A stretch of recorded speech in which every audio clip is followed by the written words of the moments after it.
In the Islamic tradition, the Prophet,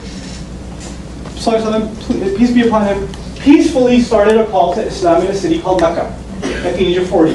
Invited people to this religion, started reciting the revelation that was coming to him. Some people accepted it, most people didn't. People got more and more offended as he continued to recite it. So there were attempts on his life. Then there were attempts on the lives of people who followed his faith. It got to the point where they couldn't live there anymore. So they had to actually secretly escape to another city, leaving behind their businesses, their homes, their families, in some cases. Some people were killed, tortured to death, while not fighting back. They make it to another city where they were welcomed. Most people did accept the faith there. A sort of conglomerate government was formed with the cooperation of Christian and Jewish communities. Medinan society was formed. And then they started preparing for battle with the city they ran away from. Now, from a political science perspective, they have every right to fight the city that expelled them because what's there? Their homes. They were kicked out of their home for no reason. They were the ones aggressed against for no crime that they committed of their own except for believing.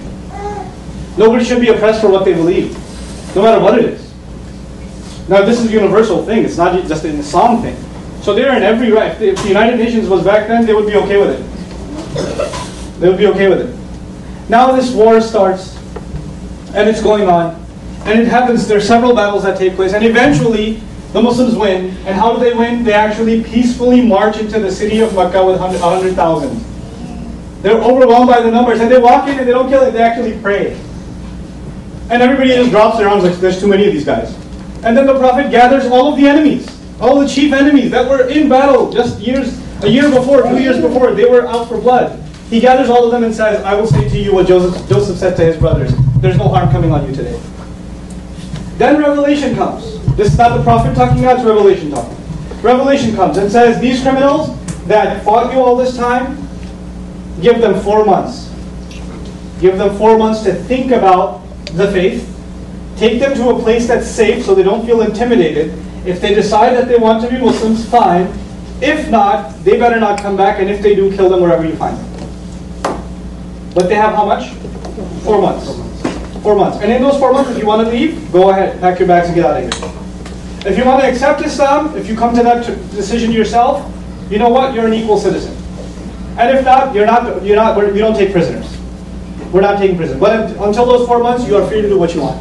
This is the specific context of that declaration. It is not a universal Muslim foreign policy. It has actually nothing to do with what will happen after the prophetic tradition, because we believe that the punishments of God, like the flood of Noah, or earthquake or fire from the sky, or the town sinking into the ground, those kinds of punishments come from God. You know when they come? When a messenger is in the flesh with the people and he's rejected, then God's wrath comes. When a messenger is not there, those kinds of unique punishments don't come on the people, where they're annihilated. It's only at the final rejection of a messenger. And by the way, let me add something else. When the flood water reaches up to here,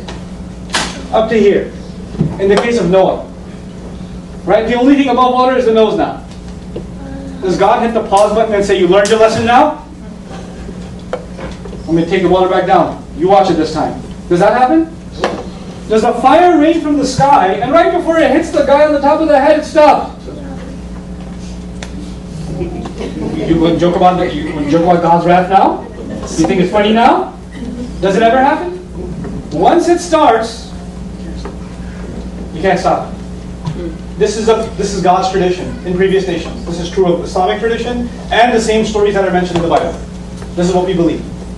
Now, in the Prophet's case, the punishment was not coming from the sky or a rain or flood or a typhoon. It was the Muslim army that took over the city of Mecca. And God's tradition fulfilled. All criminals who fought against the messenger should be what?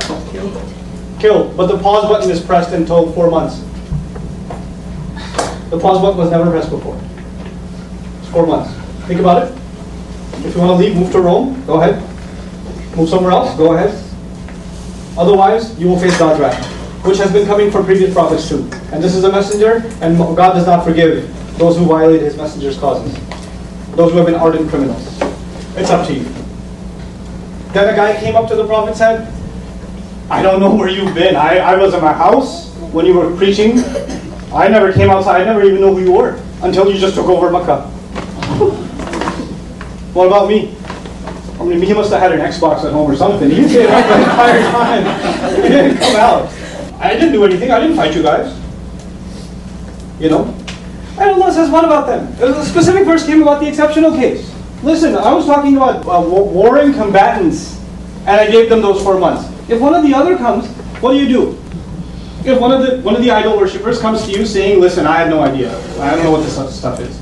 Then, فَأَجِرْهُ, leave him be, and keep him safe. Context.